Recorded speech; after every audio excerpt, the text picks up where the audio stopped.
पाटन से अंधविश्वास की ऐसी तस्वीरें सामने आई हैं कि आपके भी रोंगटे खड़े हो जाएंगे। झाड़ फूंक और भूत प्रेत के नाम पर मासूम पर ऐसा जुल्म ढाया गया कि आपकी आत्मा भी कांप उठेगी। तस्वीरें नांदो गांव की दिखाएंगे आपको, जहां दुर्गा पंडाल में नाबालिग को जानवरों की तरह पीटा गया, बेरहमी से बाल पकड़कर घसीटा गया। ईश्वरदीन गुप्ता नाम का पंडा कहे जाने वाला शख्स बाल पकड़कर उसे पटकता रहा और मासूम दर्द से कराहती रही, असहनीय पीड़ा में चीखती रही।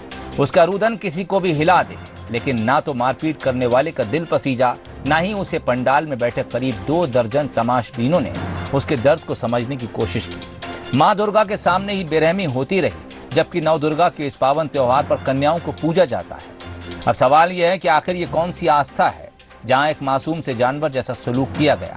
यह अंधविश्वास भी कैसा है जहां इंसान को इंसान ही नहीं समझा गया? और सबसे बड़ा सवाल उस पंडाल में बैठे दर्जनों मूक दर्शकों पर भी है कि आखिर उनकी संवेदनाएं कहां चली गईं, जो किसी ने अंधविश्वास के नाम पर हुए इस बेरहम खेल को रोकने की कोशिश नहीं की।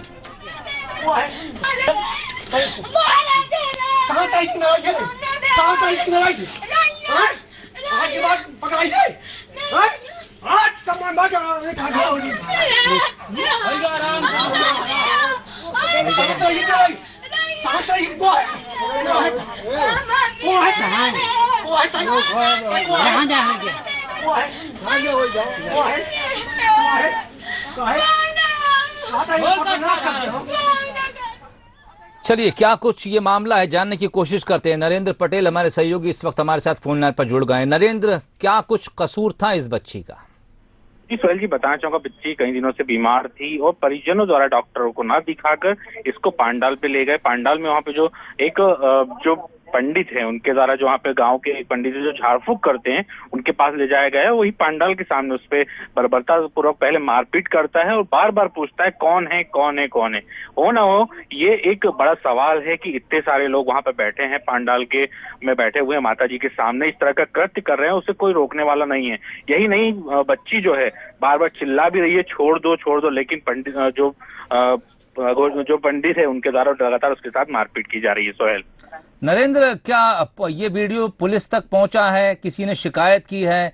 क्या खुद से पुलिस कोई कार्रवाई करेगी, क्योंकि बच्ची के साथ मारपीट यकीनन अपराध है? जी सोहेल जी, बताना चाहूंगा, अब ये वीडियो तेजी से वायरल हो रहा है।